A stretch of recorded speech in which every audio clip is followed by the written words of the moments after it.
Hello, parang pumayat binti ko simula mas-sprain ako and ang hirap mag-balance. May unting pain pa kasi and discomfort pero no bone fracture po sa x-ray.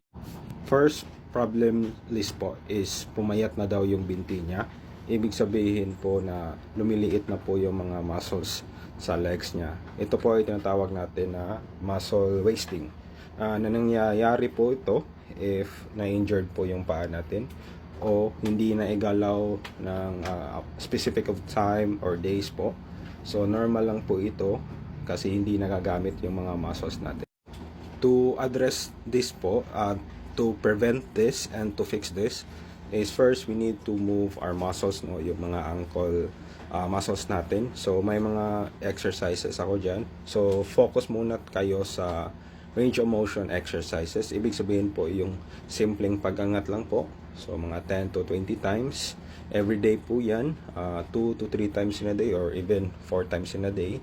And if ever may masakit pa po, if ever namamangga pa po, so control nyo lang po yung pag-angat. So hindi po siya yung masyadong painful po, no. So importante po talaga, no, na even though kaka-injured nyo lang mga 1 to 2 days, make sure na naigagalaw nyo po yan. So wag lang puro ice compress, no. So i-move nyo yan. So mga up down rotation, kahit konti lang para lumakas yung daloy ng dugo at medyo magagamit din yung mga muscles at mga nutrients mag-flow din. And then din po yung papasok mga muscle setting exercises natin. Ibig sabihin po is yung pag prolonged contraction lang po ng mga muscles natin, pero hindi siya yung parang sobrang need ng lakas. Muscle setting lang po is parang stagnant position, and nag-help po yan na ma-prevent yung muscle atrophy or yung parang papayat yung mga muscle sa binti. So if ever na po na bumabawas na o hindi na masyadong masakit, you can introduce some balance exercises. For example, single leg balance po kahit nakatayo ka lang para ma-reactivate yung mga neuromuscular muscles natin and proprioceptions sa ankle natin, no? So normal lang po talaga yan na medyo mahirap mag-balance kasi kagagaling yan ng injured.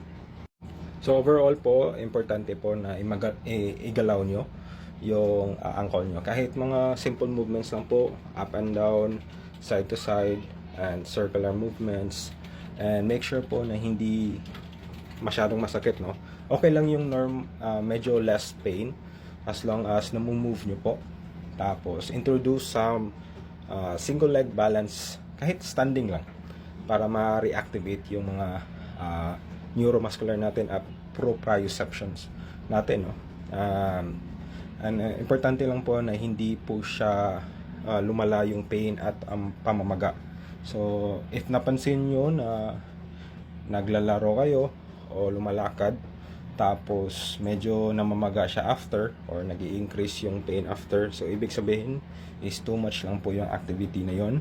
So make sure po na you work with your physiotherapist po para ma-progress natin or ma-check natin yung step by step recovery.